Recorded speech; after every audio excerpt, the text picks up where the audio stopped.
Assalamu alaikum wa rahmatullahi wa barakatuh. Good evening, everyone. So, on behalf of the Saudi Patient Safety Center, we would like to welcome you all to our webinar today with the title Leadership Louder Than Words, C-Suite Ambassador of Patient Safety. This webinar is one of the WHO Collaborating Center webinar series.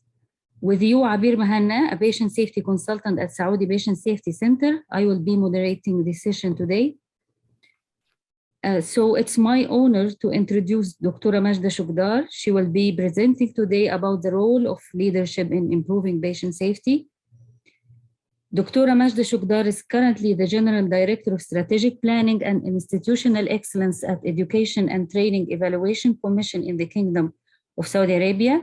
She is the former Assistant Director General for Accreditation at Saudi Central Board of Accreditation of Healthcare Institution, Sibahi.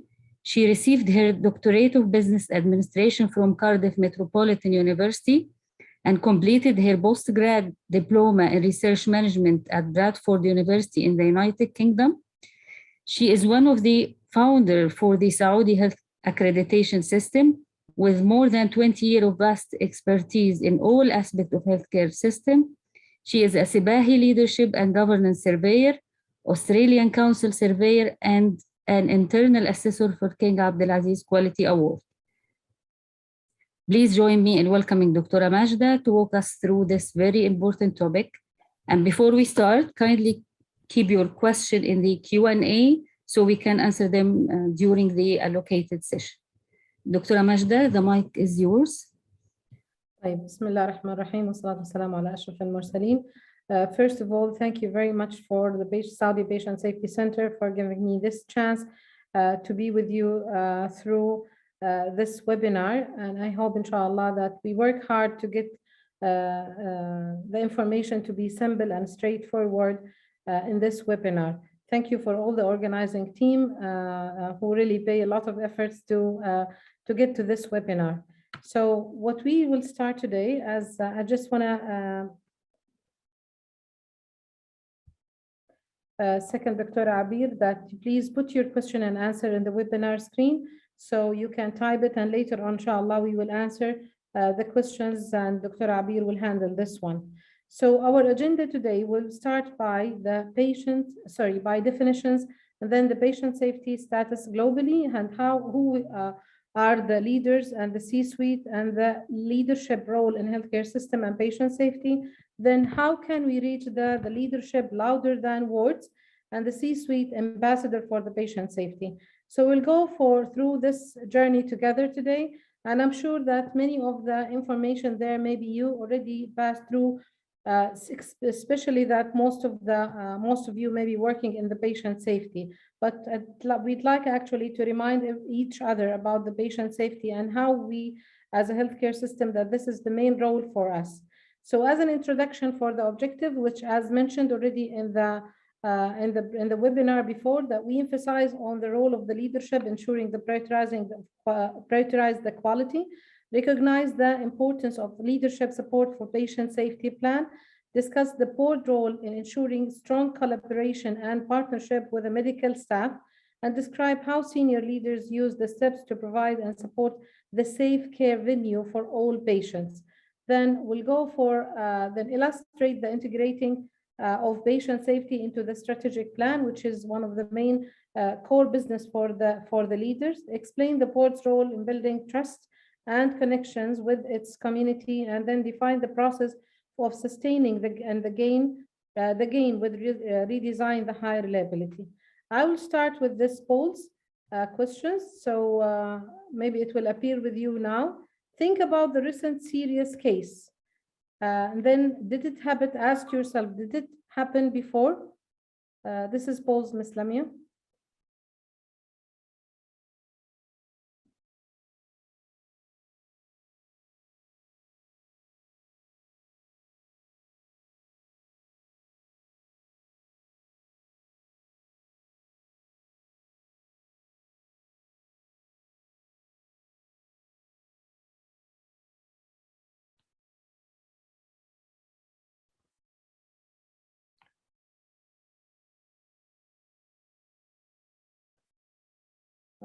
Shall I end the poll myself or it will be from your side?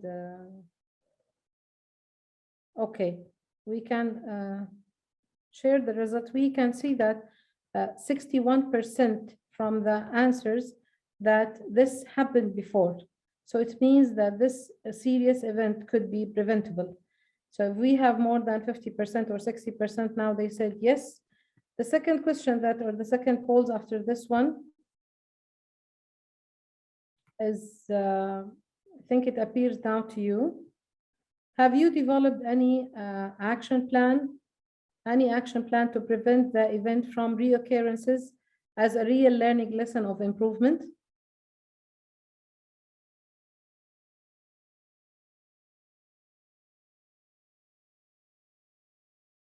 Oh, this is good.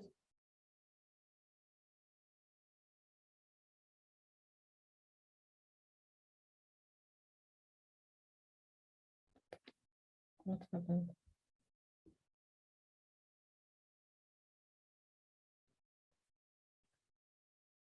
Okay, excellent. So we have 78% of the answers that already they develop already an action plan. Well, this is the main purpose of our presentation today, that really we have the learned lessons. Let's go for the definitions, and I will start with this small, very short videos. It's for 1 minute only.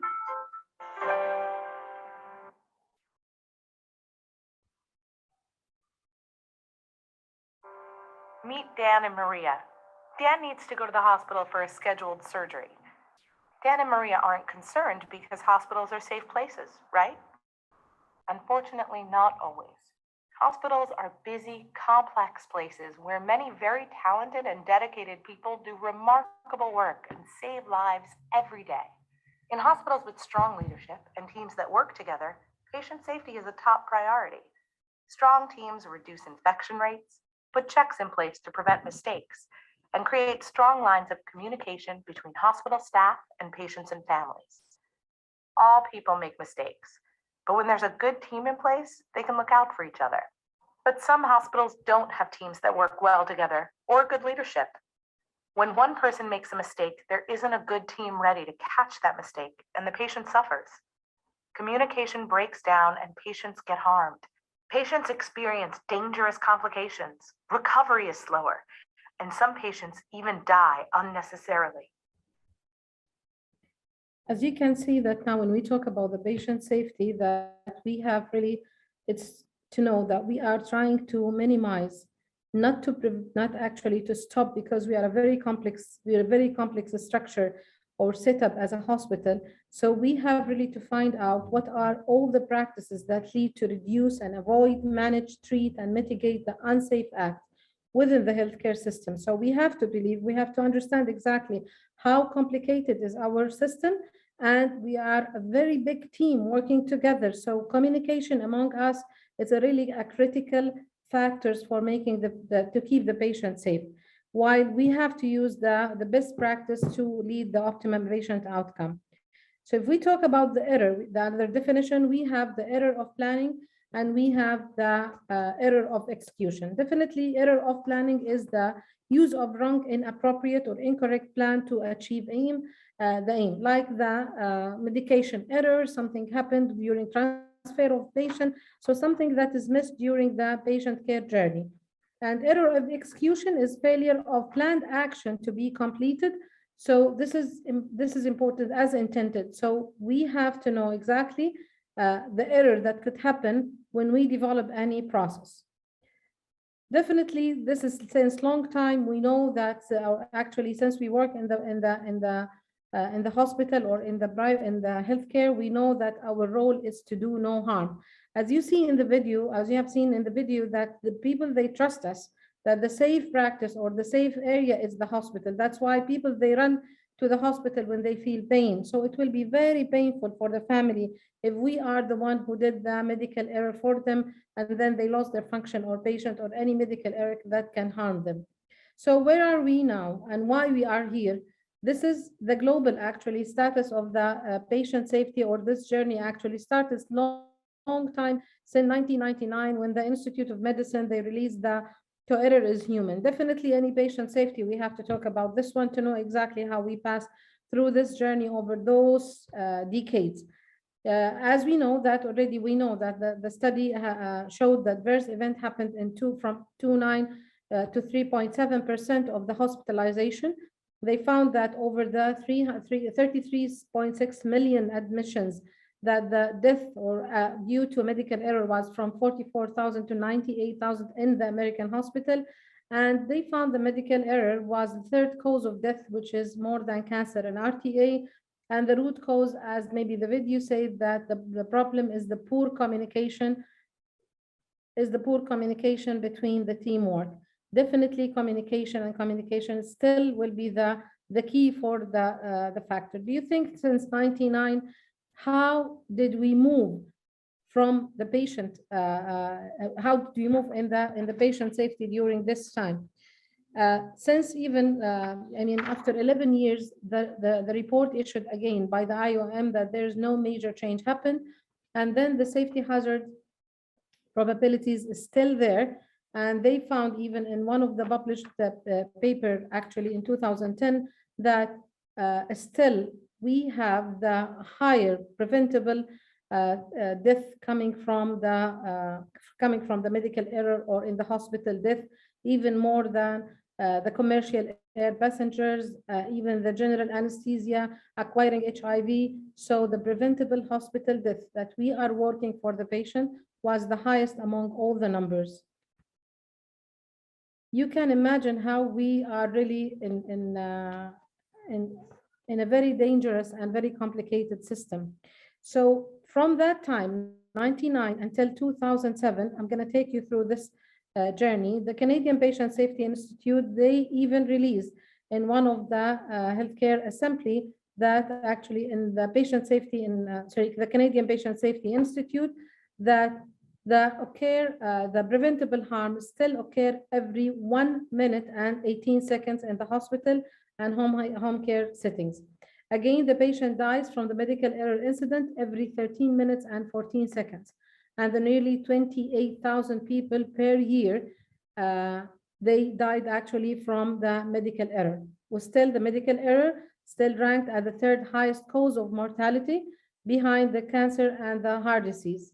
So you can see how when we say that preventable error, this is the key word that we are really all afraid about it because it's preventable and we can do something towards this one.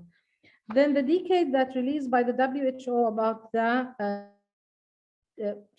a decade of patient safety, 2020 to 2030, implementing the World Health Assembly, they put actually more than one resolutions to reduce the burden of harm of unsafe patient care. The patient safety is at the heart of the universal healthcare coverage, the gap analysis of patient safety, the Global Ministerial Summit on the patient safety, and this is one of the most even effective tool that is really adopted by the WHO and the ministries of health. The WHO resolutions global action on patient safety, the 2 patient safety global efforts, and the Patient Safety Day, which is held always on 17th of September, every 17th of September, Global Patient Safety Action Plan, and the decade of 2030 that I'm going to show to you what exactly the implementing this resolutions, the global action on patient safety, to have, as I mentioned, the World Patient Safety Day, the Global Patient Safety Action Plan, Global Patient Safety Goal, the Patient Safety Essential Functions, Translation and Research Innovation, and minimum minimum safety standards has to be applied in the global universal global coverage. As you see, this is the picture of most of the global ministerial summit. Saudi Arabia was on 2019 host this ministerial summit, and many of the resolutions already released. One of them, I think, is what we are doing now is supporting the patient safety with the low middle income countries. Then now we want to know who can drive the changes. Again, is the patient safety challenges. We already know from what we said that it's already a universal challenge. It's over now more than 20 years, and we still running on the same challenges or against the same challenges. So we want to know how can we make the change? And this has to be a radical change. Definitely, we will talk about the leadership. The leadership are the key about the safe practice. And our system, this is one of the James Conway said that our system are too complex to expect merely extraordinary people to perform perfectly 100% at a time. We as leaders have the responsibility to put in place the system to support the safe practice. Definitely, as you see that when we talk about this one, the patient safety, it's again organizational culture, leadership, and the leadership and the communication. It's still communication, it's the same. I mean, it's on the top ranking of the causes that could happen that could prevent actually patient harm or actually any death or errors that could happen.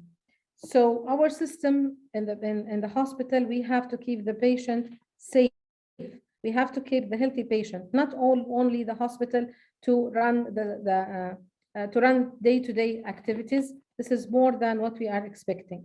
If we look to this actually, this picture, we can see that the leadership, they are actually manage the staff, they put the strategy and the policy, they support the resources, and they put actually the process management here, then until the end actually the results. So the end results and the analysis of data has to be reflected again how they can improve and innovate. Now improvement, it's not the only one that they are requesting to do. They are going to furthermore to innovation, to innovative solutions to prevent harm, to predict more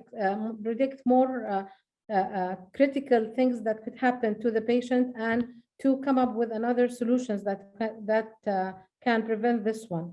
So if we want to go to define who are the leaders in the healthcare system, definitely there are many definitions for this one, but let's take something that can all agree on. Those are those who can productively direct the efforts in their healthcare organization. So they can know, they have actually the authority, they have the resources to direct all the efforts to their healthcare organization. Again, to foster the culture and commitment required to address the fundamental system causes of medical error and health and harm to patients. So if we can put this context of definition in front of each of us, so we can know who could be named or called leader. And leader is not only the one in the high ranking, definitely, but when we talk about the C-suite or the chiefs, now this is the new, it's not new, but actually it's already in the big hospitals, they have it. It includes the chief operating officer, the board members, executive who report to them, the chief nursing officer, and the clinical leaders. And clinical leaders are very important in running actually, because they are working in communication with many, not only staff in all the contexts. So they are very important to have the communication and to be supported in order to maintain the patient safety. I just want to elaborate more about the clinical healthcare staff. They are undertaking the role of leadership, those who inspire and promote the value and vision, and using the clinical experience and skill to ensuring the need of patient and their safety are the central focus to the organization aim and delivery. Why I'm saying this? Because they hold themselves accountable, and they want to keep their patients safe. So they are not going for any admin things. They don't want to be discussed, for example, that we don't have we don't have enough budget, we don't have these resources. They want to have the resources and the solutions that can keep themselves, their patients safe, because they are the one who's facing the patient, facing the family. So they need to be supported. Not only, I don't mean the clinical are only the doctors, but definitely everyone is really handling the patient care. So the leaders saw their own role in the patient safety equation. That's why they hold themselves accountable. And it can be said in the best way to understand an issue is to live it. So one of the role of the leaders, and that's why when we talk about, for example, the patient safety round, or actually the leaders meeting, that they have really to live this one. And the most actually persons in the hospital who really deal with the patient are the clinical staff. the clinical, the medical, nurses, and everybody. Now we have polls. If we can please say it now with you, Lamia.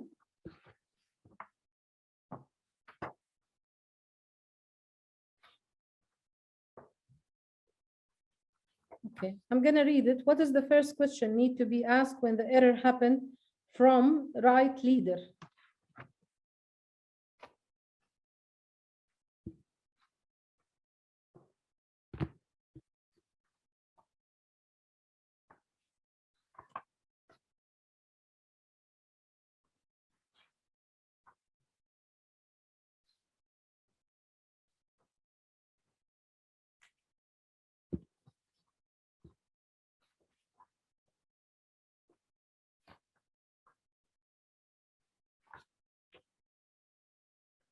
Okay, excellent. So I can see that exactly.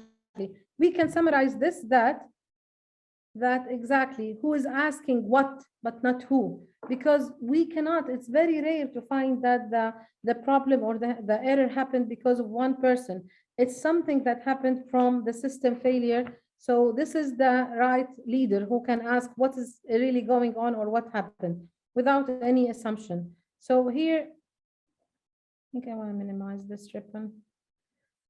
Now when we talk about the C-suite, definitely, as I mentioned, they are the high-ranking executive. They are in the hospital or in the healthcare system, and they are, as I mentioned before, that they have maybe the C. It's actually C. It's it's referred to the chief. So this is the names that is maybe not popular in all the hospital, but what is the leadership role in the successful, safe healthcare system? I'm sorry, I think there's one thing missed. Okay. The healthcare leadership, what they are doing actually, because they are the most important people in setting the strategy in the hospital and for the patient safety. So they have again to translate this strategy into actions by define exactly what is expected from all the individuals at all levels in the organization, in order they know exactly what is requested. And the other way of the equation is really to, or the other part of the equation is to support this actions by supporting them by resources, by supporting them with education and learning, whatever they need in order to translate this strategy from the top to the sharp end staff. So the communication has to be from the leader, the leadership, then the clinical leaders, then to the core leaders, then to the sharp end of the staff. So there are many actually C's. As I mentioned, there's a traditional names for the hospital C-suite, as we mentioned. I'm going to go through them only just to keep the definitions together. So we have the chief executive officer, and usually they are the final decision maker on all aspects of operation, strategy, and policy, and all C-suite executive report to the CEO. The chief administrative officer, they run the hospital operation and execute the decision of the CEO. So somebody will put the directives, and the other one is really run the operation. If we talk later on about the chief financial officer, definitely, usually I can see the smiles that they are most important, because they establish the financial policy and the budget, and how can the budget really be support the resources needed. Then the chief information officer, and this is very important, the chief information or technology officer for healthcare technology infrastructure and patient data and healthcare data security issues. This is very important for the patient data, and I mean for the data, because this organization, if the leadership like to request to support the patient safety, they have to build their decision on data and information. The chief medical officer actually is the one who's he or she oversees the hospital care. Chief nursing officer, it's almost the same as the CMO, but she is really looking oversight the nursing staff with a focus on nursing operation and the protocols and quality of delivery. The new now names or non-traditional is the chief patient experience officer and the chief innovation officer. As I mentioned before, that we are not now happy to have only to find the solution or to act as a proactive, to act actually reactively to the error, but we have to go more for more innovative solutions, because our patients, they have a high expectation. Changing globally, it's very fast and it's very, it's very fast and become more complicated. So our patients, again, they are expect more and more from us. That's why innovation should be part of our strategies. Now, for the questions that the polls, maybe this is the last one, is what is the essential role of the leadership from your perspective? There's nothing right and wrong, but maybe the one is close to the right question, to the right answer. Is it the one who's setting the hospital strategy or provide resources, solve day-to-day problems, or building the safety culture?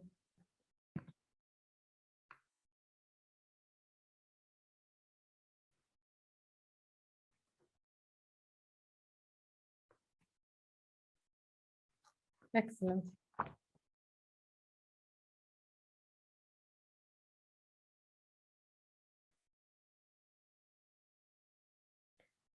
Okay, excellent. I can see that now most of us, we agree that building safety culture, maybe it's on the top ranking, because again, setting the hospital strategy, definitely it's one of the most important role of the leadership, but really building the safety culture, if we want to keep the do no harm, this is the most important thing, because we can set the strategy, and it's really important sometimes that the strategy, okay, I think everybody is seeing this one. So the most maybe likely to be the answer is building the safety culture, because this is maybe the one could really prevent the harm to reach the patient.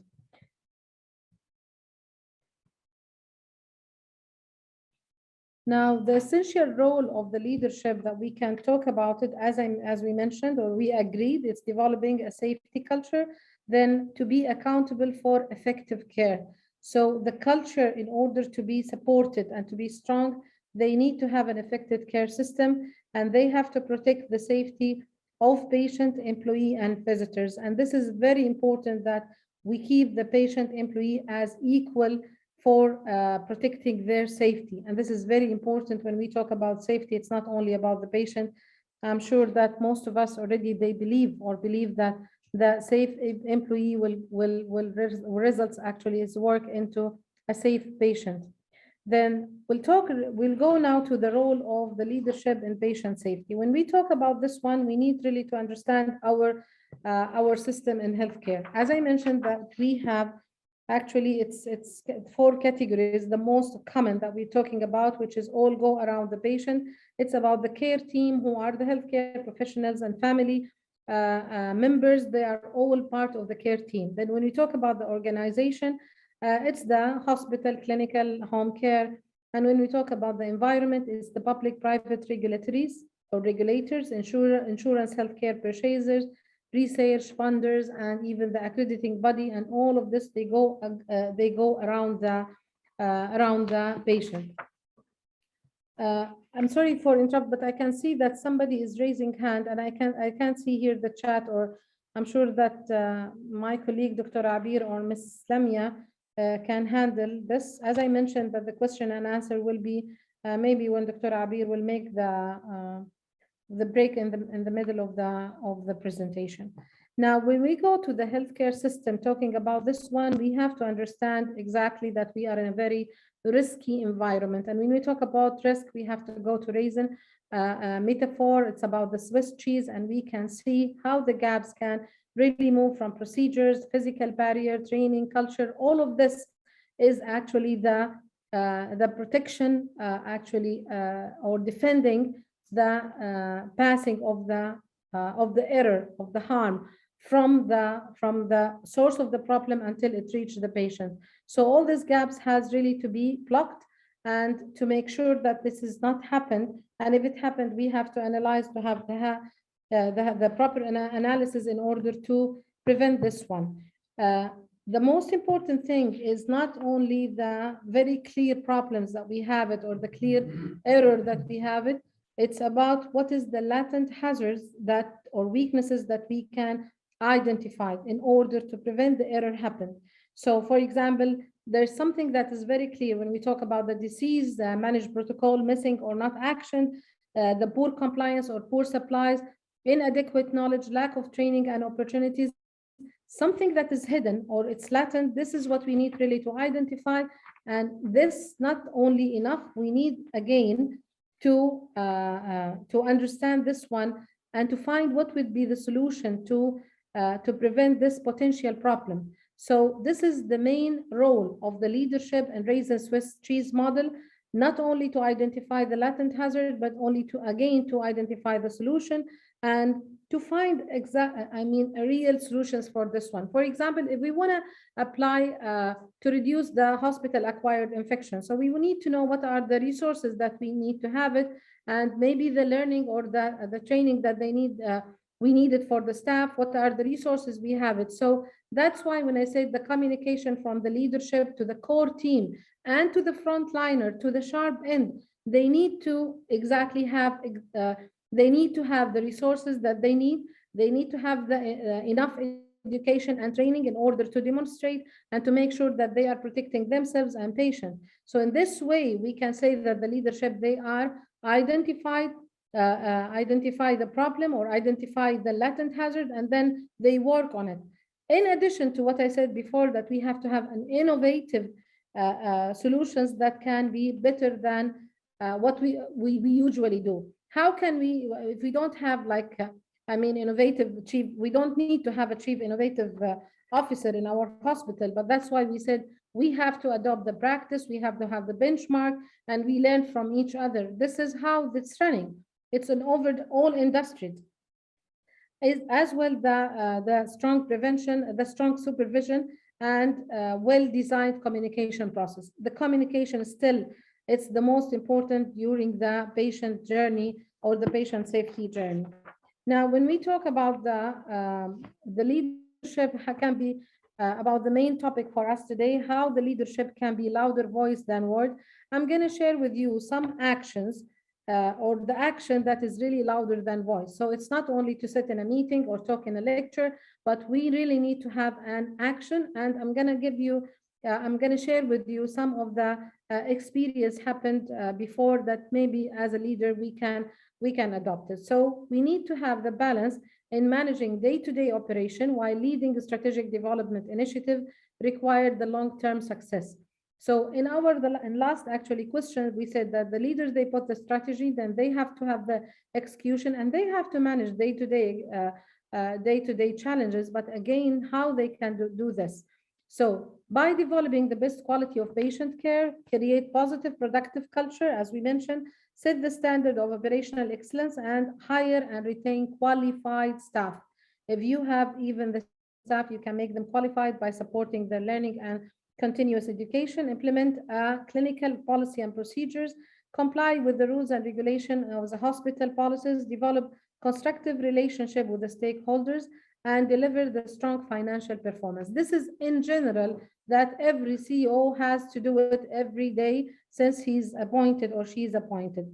But let's go for now for the leaders and how they can be ambassador of patient safety. So now the leaders, if they sit for the first board meeting, those board and a board and executive, they have to take the responsibility to meet the community needs. So we have start from the community needs. That's why most of the standards in the accreditation on regulatory body, they actually stress on that those hospitals, they have to meet the community needs. Set the organizational value and strategic direction, offer and inspire vision and clear direction. Clear direction is important.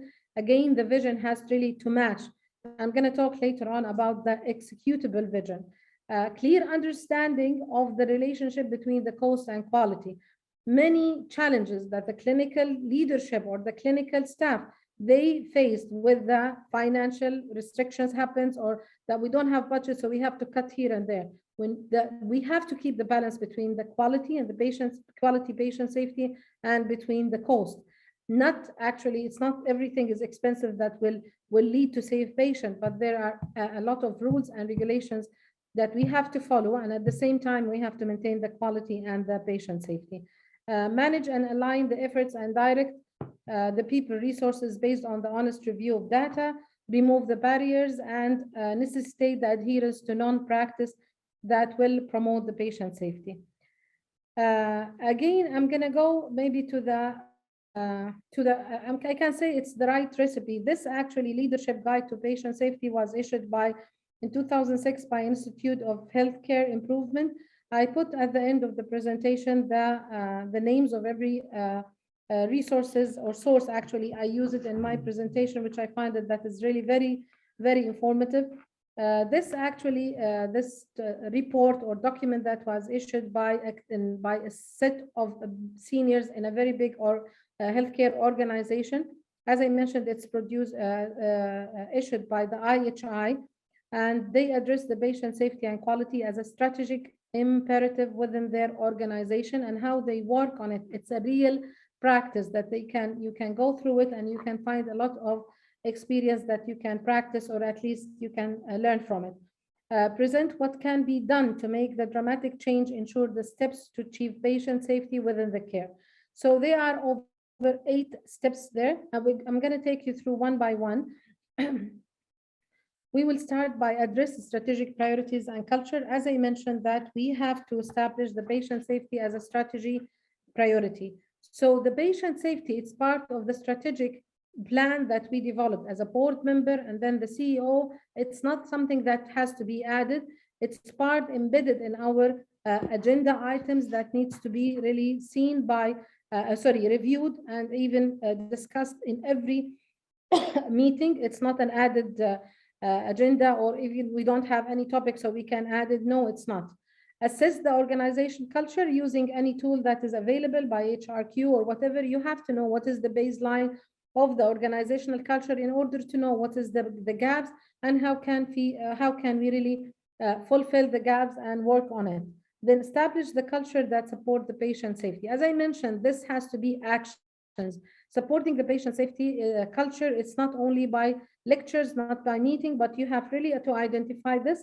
And then and then find the solutions to overcome these challenges, like resources, like hired people, qualified staff, and then even training. And sometimes maybe you can even stop some of the policies, procedures that is very bureaucratic, and we just adopted over a long time, but we don't know why we are still adopt this one. So that's why we have to go a very detailed analysis. Address the organization infrastructure. This is important for the safety. Again, learn about the patient safety and method for improvement.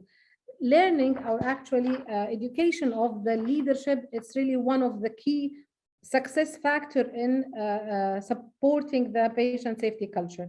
Engagement again, it's for the board of trustees, physicians, patient and family, and staff. Engagement is a key for the success of this patient safety culture or patient safety process that we need to adopt.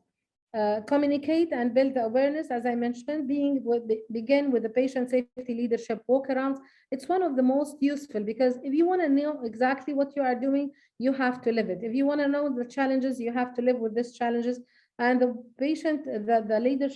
leadership walkarounds, there are many actually practice that we can adopt, but one of the most important factor here that when you go in the rounds, you have to know exactly what you are doing. It's not blaming for the staff, it's really to identify for the challenges, and you can immediately identify who are the stakeholders with you in the walk around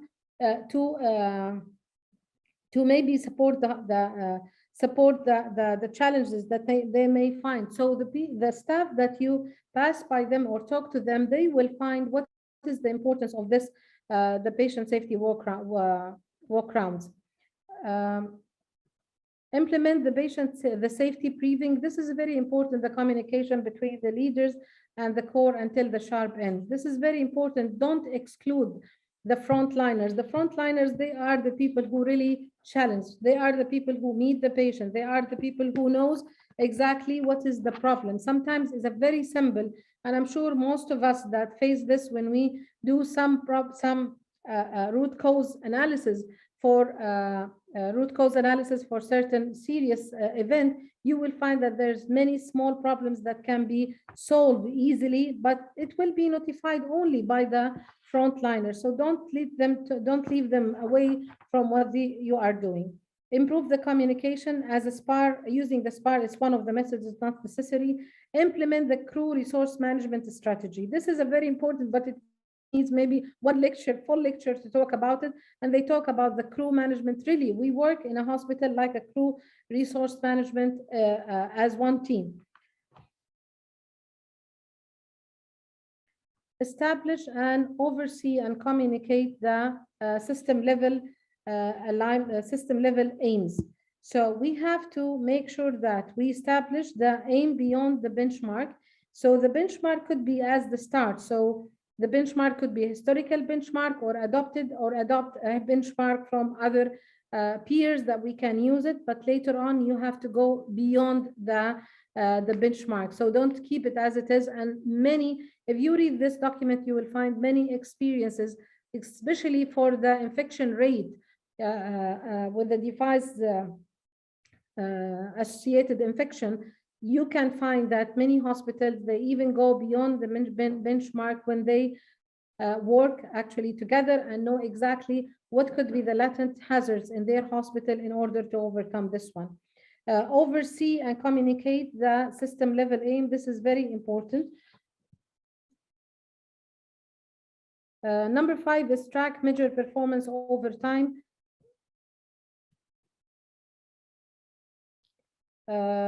Over time and strength analysis. We have to measure and measure harm over time as a system level measure, improve the analysis of adverse event, strengthen the incident reporting mechanism.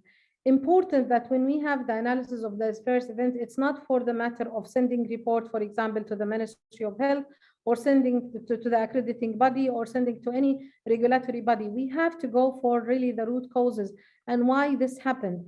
And then later on, we will understand exactly where the problem happened and what we can do to overcome this one. Strengthen the incident reporting. Alhamdulillah, now I think many of the countries now, they have the reporting system, even by adopting a simple system that we can do it. Support the staff and patient family impacted by the medical error. If the family or the staff already included or impacted by a medical error, you have to support them, not only the staff, not only the patient, you have to consider the staff in order to avoid the second victim. And there are many things written about this one. Align the system measure between the strategy and the project, and align the incentives. So the incentives has to be to align, doesn't mean that we have to give like overtime only for anything, but we have to know exactly how could be from the baseline until we reach the goals or the aim that we need to do it. How can we really make this incentives is aligned with the performance, and this is really will make the difference. Redesign the system to improve the reliability. It's redesign the care process to increase the reliability. Again, there are many things that we already inherited. We have adopted for a long time, but we don't know exactly why we are doing this one. Implemented the rapid response team. It's not only for the patient to save the patient. It could be this RRT and many things that could happen, and you can create it in your hospital, especially during the leadership walk round.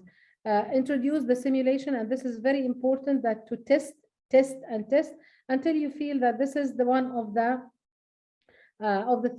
practice that you want to adopt. Simulation for many things, and this is especially for the healthcare professionals in order to make sure that they are competent enough to do the work. Implement computerized physician order entry system. This is not the only one, but you can find a lot of solutions that can help you to recognize what could be the innovative practice that we can do it. The last part about this one, how can the C-suite act as an ambassador of patient safety? Again, maybe you will find some of the things that I want to insist more to stress on in this part of the session or section of the presentation. What it takes you to, as a C-suite, if you consider yourself now as a leader, to improve the quality and eliminating the error. So when we talk about the C-suite now, I'm going to adopt one of the American College Healthcare Executives. They believe that the healthcare executive should lead comprehensive approach to ensure patient safety and quality by assess the organizational culture, then dedicated to improvement, then focusing on resources needed for the structure and the process, monitoring the system, and then they ensure that the care they need while minimizing the risk of harm. So during this, they have to put this as a mindset in everybody's mind when they design a new process or even they want to redesign. So how can the healthcare executive lead a comprehensive approach ensuring the patient safety and quality? We have a quick messages here. As I mentioned before, that the board agenda, the board has to be educated and well educated, oriented about the patient safety and what the concepts, attending a lot of education session regarding the safety and the quality. And then they have to set the indicators should be regular components of their board agenda. And by the way, it's not only that we want to see the charts and the numbers. Data can really tell a lot, but the story can tell more. So you have to listen to your patient, make this an interview, make a focus group to know exactly what could harm the patient. And you can start with the patient who's already impacted by the medical error. Overseeing the process, the progress toward achieving organization-wide goals on patient safety and quality. The best practice should be the key component of the organization patient safety quality strategy. The best practice, sometimes maybe it will be very high to be reached in my hospital if I'm still really, or I have a challenge with the resources. So we can study and we can adapt and adopt what we can really implement. Sometimes I can come up with an idea that can suit my hospital rather than to be done in a very big organization. Number two is the data-driven decision-making. Definitely, data and information is the key to drive the decision, and it has to be really part of the discussion, an essential part of driving the decision. Otherwise, that it will be very superficial if the decision will be making, especially for the resource allocation, for the hiring, and for deployment of, or actually employee, or deployment of employee, or even for the recruitment. So this is very important. Again, set the commitment of reporting and of the indicators or of any numbers that is needed, data that needed by the official organizations, like reporting some incident report, a sentinel event, and be very transparent. And especially you have to be very transparent, discussion this with patients and their family. You have to make sure that you really admit that if the problem happened, if there is data, and again, go for the disclosure with the patient. And this is a very big challenge in maintaining the patient safety with their families. You can understand exactly who are the stakeholders, and then make sure that you meet their expectation from the data reporting. This is a very critical thing, is executable vision. Please don't go for the vision that it's like, now I'm sure that we need to dream, but we have to make sure that this dream could be really realistic. So executable vision is a key word for the vision that the CEO, together with the board and with the staff, you sit with the leaders in your hospital, you sit with the clinical leadership, and you can put the vision. Don't put something that is even not realistic, and later on you will make everybody is really become in a very bad situation that they don't meet what exactly you dream. Now we need to dream, but we need to be more realistic to know exactly what the expectation, and make the movement actually in phases in order to know that you will reach something one day. It shouldn't be like everything has to happen next year, but when you have it in phases, and then will be like steps that we can progress or actually go through it. As I mentioned here, maybe it needs to have a clear metrics in the progress and guide necessary adjustment. This is very important to put the metrics and indicators how you are moving. The most important harm of the strategy, or the big strategy, that it's really kept in only in a file, and then everybody will see a good presentation of 30 to 40 slides, and okay, we are happy, and everybody will clap, and there's nothing on live with the staff. And this is what can harm even the leadership and make the mistrust and make really a miscommunication between the leadership and between the staff. Medical staff engagement, as I mentioned before, the medical staff, not only I'm talking about the doctors and even other clinical staff, but when we talk again, make the balance between the safety and the quality and your strategy. We cannot go by book. We cannot only, deal as a healthcare worker or healthcare professionals, we cannot deal only with numbers. We have to deal with the symptoms we have. We have to deal with the facts, with the story. So if the report is fine and everything is fine, it doesn't mean that everything is fine. That you need to know what exactly the story that is happening. The patient and family voice, you have to put a tool or actually a mechanism that the family, they can raise their voice and it can reach you in a proper way that can let you to understand exactly what they need. And then you make the design and redesign based on this, or improvement based on their needs. Make sure that you create the patient-centered culture. And this, when we talk about culture, it means everybody has to believe. It's like a belief, like one of the values. It's a mindset that everybody has to understand what he or she is doing towards the patient. The same as the leadership is responsible for the patient and for the staff. So he has to understand exactly equally for the patient and family and the staff voice. When we talk about the safety culture, I'm going to take the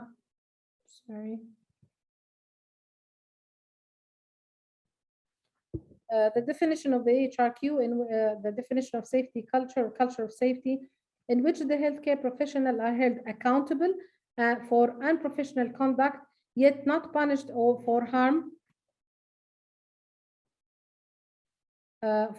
Mistake, errors are identified and mitigated before harm occurs, and the system are in place to enable staff to learn from errors and near miss and prevent reoccurrences. So it's important to hold ourselves accountable and to understand exactly what was the error happened and how can we learn from it. Our role as a leadership or as a leader to sustain the patient or the safety culture. This one, it happened when the executive prioritized and enhancing the safety of the patient and the workforce.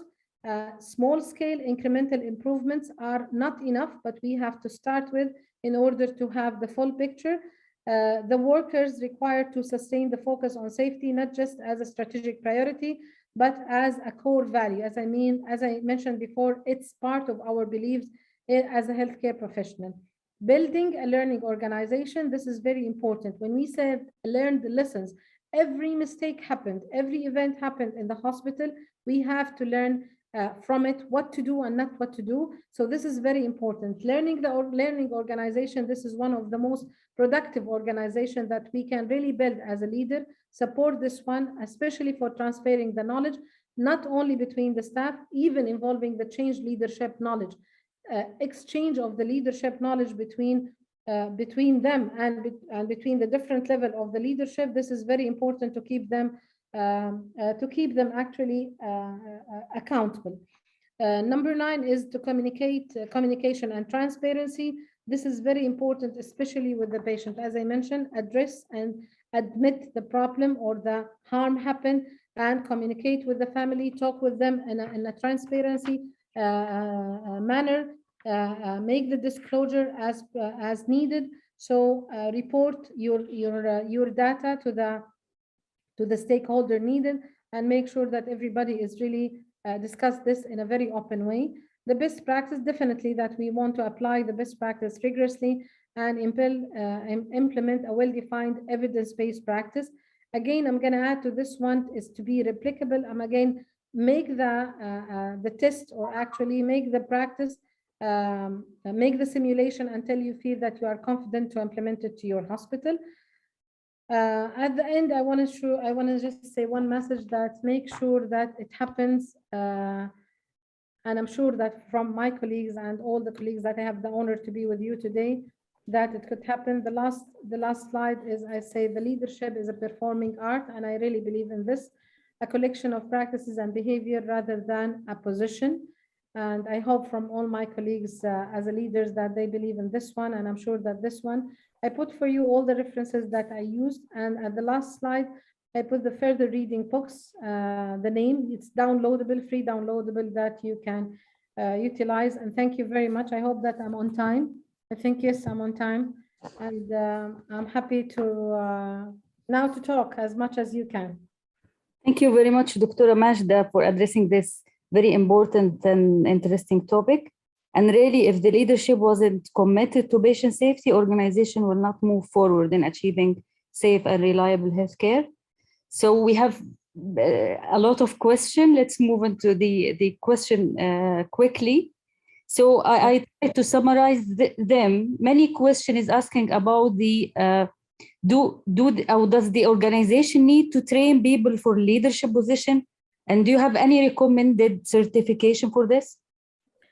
Oh, it's a critical question, but I can say that, I mean, leadership is a concept rather than the position. But if we talk about administrative process, if I want to assign now, for example, the CMO or the chief nursing officer, definitely they have to have a proper training or education.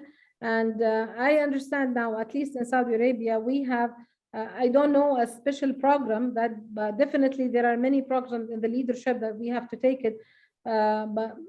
But I'm not sure I can address a certain name of education program that they can maybe find out with the Saudi Commission, الهيئة السعودية للتخصصات الصحية.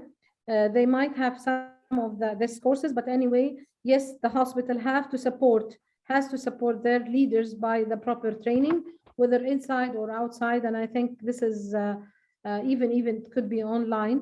But honestly, as from my experience, I believe that like on-job training and the knowledge transfer between leaders, this is a key of success.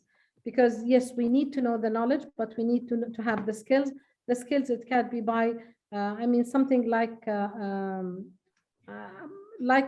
they can, for example, work in a certain hospital, and they can get the proper training for this one. And for myself, I did this since, I don't want to say 20 years, but I really work in a hospital, another hospital, to get some of the training that I need in a very specific topic.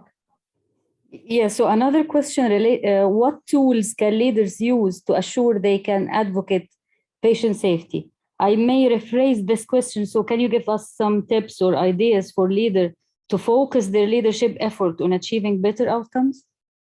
Definitely. I can say easily and simply, we have to make sure that we go out of theories sometimes, and we have to be very realistic. So first of all, as I mentioned, that when we set the strategy for the hospital, we have to identify exactly who are the stakeholders has to be with us, and who is the partner with us. The partner is your clinical team and your staff, your admin, and your patient. They have to be on with you when you are developing your strategy. You have to listen to your patient. Again, you have to ensure about that every patient, every staff, they know clearly about the values and the behavior that you are expected from them. So don't make it very theoretical, make it something that they can adopt it and work on it, and make the teamwork actually work together to understand exactly what they are doing. And you can manage what information that they need to do. They need to know according to their role. So don't give everything to everybody, so they are confused. Talk to them with their language. Make sure that the people who demonstrate out the core value, they know exactly what they are doing. One of the key of success for all the leaders is really to listen more than to talk. It's really very important. Make sure when you want to implement something or improvement, don't jump to the conclusion, and make sure that you are supporting the staff with the resources and with the knowledge they need in order that you want to reach. As I mentioned, always we talk about the HIA infection. If you want to reduce the rate, you have to know exactly what it takes you in order to reduce this number from 20 to 15 or from 15 to 0. If you read this document that I mentioned, it's the Leadership Guide Patient Safety, you can find that some hospitals, they talked and they discuss and they adopt some practices, and they go even beyond, and they reach 0 infection rate in the ICU. I think, I'm not sure about this, the one, I can't recall it now, but yes, they have it. I hope that I can put some simple recipe for this, Abir. Oh, thank you very much, Dr. Majda. Just one more question related to SBAR. So one of them is asking, what is the meaning of SBAR? And another question is related, do you think this is effective tool because we're still using SBAR and we're still having patient safety issues related to communication. Okay, SPAR is acronym. I'm sorry that I put it without put it. I think it's a status. Most of my colleagues in nursing, they use it. Yeah. Abir, if you can help me with this one, I really appreciate. I think it's the status, and then it's actually that you have to assess the. I can get it for you now, but the thing that it's a tool that you can assess the situation. Yeah, situation, background, assessment, and recommendation. Exactly. So you don't need it only for the handover between. Mostly they are using, the nurses using it, the handover between shift. But this is very important and good that you mentioned the SPAR. You know that I hear just today about one of the Sentinel event happened in one of the hospitals and nursery, that the morning shift, they forget to do the SPAR regarding one baby to the evening shift, and they just found the baby died maybe after 5 hours. So you can, wallahi, today I just hear this one, I was discussing with one of my colleagues, so you can find how SPAR is important. Using the SPAR and still you have the problem, even if you are using many tools, you will still have the problems and the error. As I mentioned, we are working in a very high risk environment here. So what we are trying is really to identify what could be the latent hazard and how can we can make sure that we find the solution and how to become a proactive against this one. This is very important. Dr. Abir? Yes, I think we are done with the majority of the questions. We have one question related to disclosure. So who is going to disclose the error to the patient, or who is going to disclose the error to the patient or patient family? Okay, this needs to be written. This is a policy, needs to be written and agreed by the hospital. And I can thank my colleagues in the Saudi Patient Safety Center. They have a lot of efforts to talk about this one. And maybe if you have, Abir, any policies. Yeah, I think the most responsible physician should be the owner of this, or the leader or the team leader for the disclosure. And the hospital also should assign a trained team, know how to communicate properly with the patient during this very hard situation.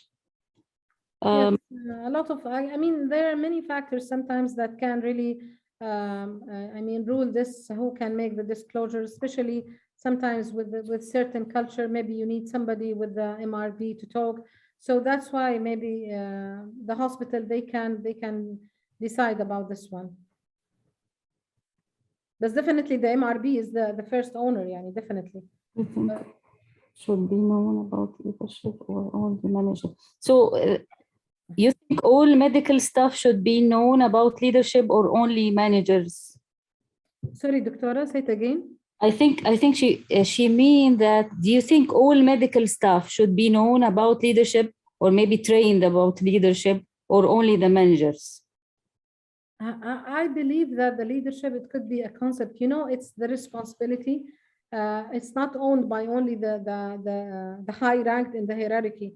So the leadership, yes, definitely the physicians or the medical staff, they have really to be oriented about the leadership, because they are the one who is really taking the decision in many situations, that they don't go to the chief executive officer to take a decision regarding their patients in the OR. So definitely they have to be oriented about the leadership. Now, kind of leadership that has to be trained or level from, for example, the CMO, from the director, the head of department to the regular physician. Definitely it will be different, but I agree totally that they have to have an orientation and a well-defined training about the leadership. They are the one who take the decision, in certain time that nobody can support other than him and his team.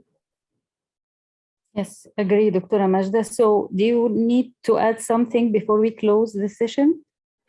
Again, I'm going to thank everybody. I feel so honored to be with you today. Thank you for your time. And again, thank you for my colleagues in Saudi Patient Safety Center. I don't want to forget names. Thank you, Abir, Dr. Abir, Hiba and Lamia, and my colleagues in the IT. I don't know your names. And I can say one thing, that we have really to start. We are responsible for our patients. again, not only this one, I'm going to share with you a simple experience. I'm working now outside in the healthcare context. Though I'm still having the honor to be a surveyor, so I visit the hospital, I can say one of the best really role, the best job, or actually, I mean, a real role for you to work is to work for patient. This is actually not equal to anything in the world, really, to work for a patient, to work in a hospital, to see their smile and tears.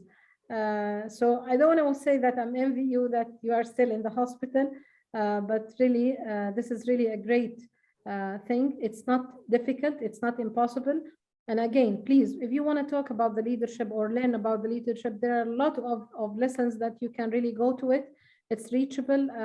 I'm not promoting anything, but I have, like last year, actually, I have a course on Harvard Business School, and by incident that the instructor was an ER physician, and I can understand exactly when we talks about the leadership, how really he believes that the leadership, it's one of the values, especially the commitment towards our patient.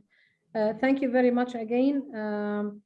For the presentation, I will leave it to Dr. Abir and Hiba. It's there, so you can share it if you like.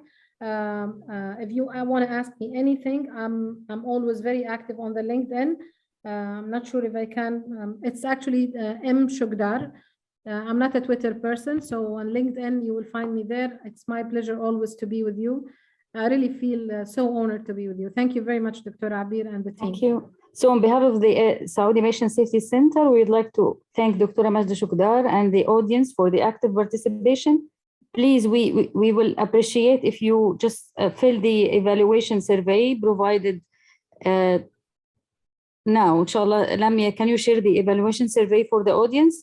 And thank you for joining us today, and we will look forward to welcoming you back in future webinars. Thank you very much. شكرا جزيلا. يعطيكم العافية. Good night. Thank you for everybody.